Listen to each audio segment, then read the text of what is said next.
O Exorcista não foi apenas filmado, ele foi invocado. Em cada cena, uma perturbação, em cada take, uma consequência, e nos bastidores, um preço foi cobrado. 9 mortos, um incêndio inexplicável, um set amaldiçoado, mas isso é só superfície.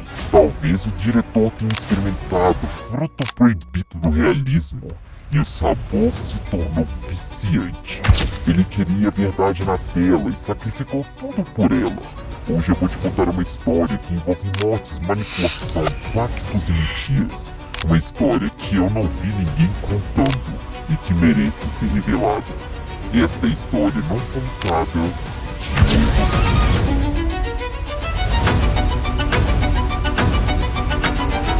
Olá, meus queridos espectadores. Não é todo dia que um filme entra pra história. Mas o Exorcista, ele não entrou por suas bilheterias, ele entrou pela porta da igreja e saiu carregado por cadáveres. Uma produção como qualquer outra, atores, câmeras, um roteiro, mas em pouco tempo isso tudo desapareceu, substituídos por algo que nem o diretor poderia controlar. Tudo começou com um filme qualquer, era 1972. Os Estados Unidos estavam saindo de uma década marcada por guerra, revolução e medo. E no meio disso tudo, a Warner Bros. Assinava um contrato para filmar algo que parecia só mais um filme de terror. Baseado no livro de William Patrick Bater, O Exorcista, ele contava a história de uma garotinha de 12 anos possuída por uma entidade demoníaca, inspirada em um caso real de exorcismo documentado em 1949 em Marlene. Mas se você acha que a maldição começa no cinema, você está olhando para o lugar errado. Porque o mal não precisa de tela, ele precisa apenas de permissão. Em agosto, na primeira semana, um carpinteiro perde 2 dedos numa serra elétrica. Dias depois, um segurança desmaia ao entrar no set de Reagan, alegando pressão no peito e vozes em latim. Em setembro, o estúdio sofre um acidente misterioso. As chamas consomem tudo, exceto o quarto da garota possuída, como se alguém ou algo quisesse continuar filmando.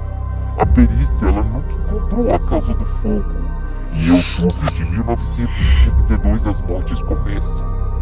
Jack Magran, que interpretava o alcoólatra Burke Daniels, morre de gripe pouco tempo depois de gravar a sua última cena. Basilique Marions, que fazia a mãe do padre Damien, também morre misteriosamente, sem nunca ter atuado antes na vida.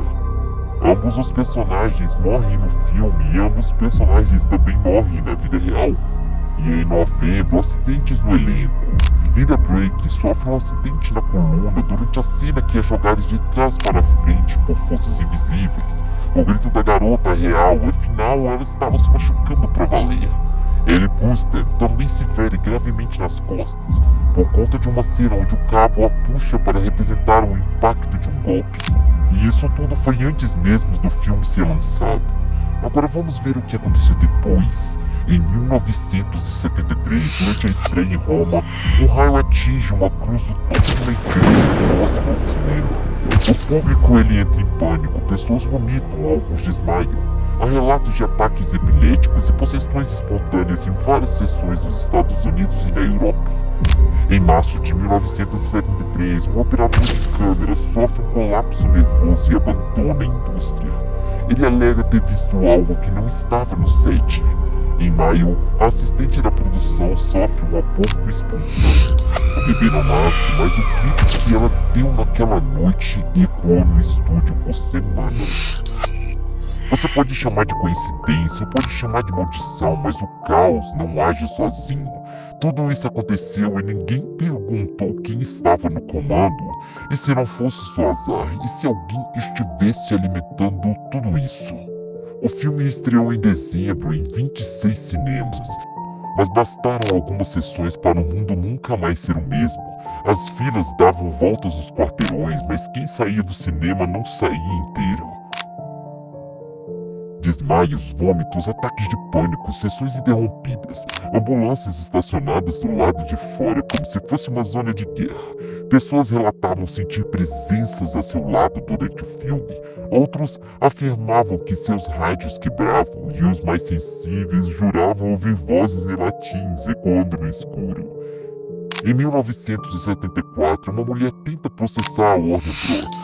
Alega que o filme causou um aborto espontâneo.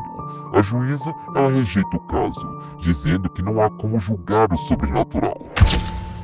Eu sei, eu acredito no sobrenatural, mas dessa vez eu acredito que teve alguém que contribuiu para tudo o que aconteceu. E você também quer saber, não é? Você quer um nome, um rosto, uma assinatura no pacto. Quer saber quem foi o arquiteto do inferno? Então escute com atenção, seu nome é William Friedkin. Diretor, visionário, manipulador e talvez muito mais do que isso. Ele não só dirigiu O Exorcista, ele conjurou o filme com as próprias mãos e com a alma de quem cruzou a linha que separa a arte da insanidade. O Frank não queria atores, ele queria vítima, não queria atuação, queria trauma. Ele não contava histórias, ele as amaldiçoava. Se eles não chorassem de verdade, não serve. Se não sangrar, não entra no filme. Isso não é cinema. William Frank era obcecado com o realismo, mas o que ninguém percebeu é que o realismo dele tinha um preço, e o preço era humano. Ah, mas ele ganhou um Oscar, né? Como se uma estatueta lavasse as mãos sujas de sangue e medo. O Frank, ele não só manipulava câmeras, ele manipulava pessoas. E no set de Exorcista, ele se tornou algo muito maior. Pessoas que trabalhavam com ele até mesmo o chamavam de outra coisa, o diretor do inferno. Durante uma cena intensa com o Padre Caras, o Frank literalmente deu um tapa no ator William Marlin, um padre de verdade, segundo antes da câmera rodar. O Frank disse na entrevista rindo: "Eu fui lá sem avisar e dei um tapa nele. Ele ficou em choque, a câmera gravou tudo, aquilo sim é atuação. E isso não é direção, é agressão justificada pela arte e ninguém fez nada." Esse querido diretor também colocava armas com festim atrás dos atores e atirava sem aviso prévio para captar reações reais de medo. Ele chamava isso de realismo e a equipe chamava de abuso psicológico. A Linda Brake, de 12 anos, foi amarrada num arnes metálico, mal acolchado e jogada repetidamente contra a cama. O grito de dor que ouvimos na cena é real, ela grita de dor porque estava machucada. Ela sofreu danos na coluna que carrega até hoje. Uma criança arremessada por cabos como uma boneca, porque o diretor queria sofrimento real. E nessa cena, que a Chris é arremessada, a Ellen Burstyn pediu que a puxada fosse moderada. O Frank ignorou, mandou puxar com força total. Ela caiu com tudo, bateu as costas, gritou que o take usado no filme foi exatamente esse. A Preston, em uma entrevista, nos depois disse o seguinte: "A dor era real, o grito era real. Eu fiquei com problemas na coluna depois daquilo, e ele sabia." Isso não é um gênio, é um sádico com uma câmera na mão e um estúdio nas costas. Ele também incentivava a rivalidade, separava os atores, não deixava a Linda Brake interagir com o restante do elenco por dias para que ela sentisse o isolamento da personagem. Ele dizia ao elenco que o filme estava amaldiçoado e chamava padres para abençoar um set. Espalhava rumores sobre maldições e mortes, tudo para criar uma paranoia real nos atores. A Linda Brake disse em uma entrevista: "Ele dizia que algo estava nos seguindo. Eu tinha 12 anos, fiquei com medo de dormir por semanas." Terror psicológico em crianças e idosos. Gênio, né? Hollywood ama chamar de método aquilo que beira a insanidade. E enquanto Frank fazia isso tudo, ninguém parou ele. A Warner Bros. Financiou, os produtores aplaudiram, a academia deu Oscar. A Warner até considerou interromper o filme após o incêndio no set, mas o Frank os convenceu de que era um sinal de que estavam fazendo algo poderoso. O que Hollywood viu como genialidade, nós vemos como ritual de dor, afinal pessoas se feriram gravemente. A pergunta não é como ele conseguiu tudo isso, a pergunta é quantos mais como ele ainda estão por aí, intocados, aclamados. Mas o que aconteceu com o Exorcista não foi uma exceção, foi o início de um padrão. Um roteiro sombrio que se repetiria em outros filmes, sempre com o mesmo diretor, sempre com o mesmo silêncio cúmplice dos estúdios. A Warner sabia, documentos internos mostravam alertas de psicólogos sobre o impacto do filme, mas o Frank ele foi protegido. Por quê? Porque ele entregava o que o estúdio queria, polêmica, bilheteria, terror real. No filme O Colombo do Medo, de 1977, o Frank levou a equipe para as selvas da República Dominicana. Condições inumanas, fome, doença. O ator Ronnie Schwelder contraiu disenteria. Técnicos abandonaram o set em desespero. Um figurante morreu em um deslizamento de terra. A Paramount até tentou encobrir, o estúdio perdeu milhões, mas o Frank continuou intocado. Viver e Morrer em Los Angeles, de 1985, Frank obrigou atores a participar de perseguições de carro reais, sem dublês, cenas sem autorização da polícia, vias públicas fechadas ilegalmente e acidentes evitados por segundos.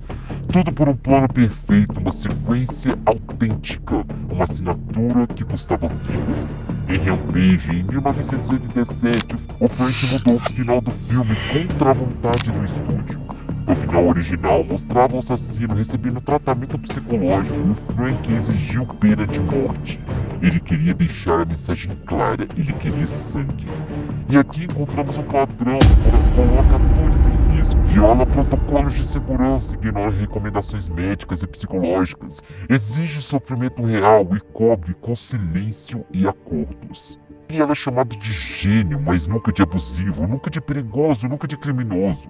Os estúdios usavam outra palavra, visionário.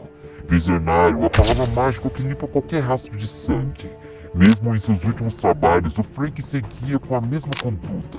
Em Killing Joy de 2011, em uma cena com uma posição estranha com frango frito realizado sem dublê, a atriz Julie Taymor teria sofrido uma crise de ansiedade e o Frank manteve a câmera ligada. Mas o que os estúdios escondem, atores com crises mentais, técnicos que nunca mais trabalharam, indenizações assinadas em silêncios, processos arquivados, tudo pago, tudo apagado. O William Frank construiu sua carreira com câmera na mão e as mãos sujas de dor alheia. Ele não era um artista incompreendido, ele era um diretor autorizado a ultrapassar limites porque isso dava lucro. O verdadeiro terror não está nos filmes dele, está no que ele fez para filmar. Mas a história não terminou, os arquivos estão abertos e o Red Carpet vai continuar cavando. Porque a verdade ela não grita, ela sussurra nos bastidores. Comente o que você acha sobre o Exorcista e o que você pensa agora. E se quiser que a gente vá ainda mais fundo nisso, se inscreva, porque essa é só a primeira camada do inferno.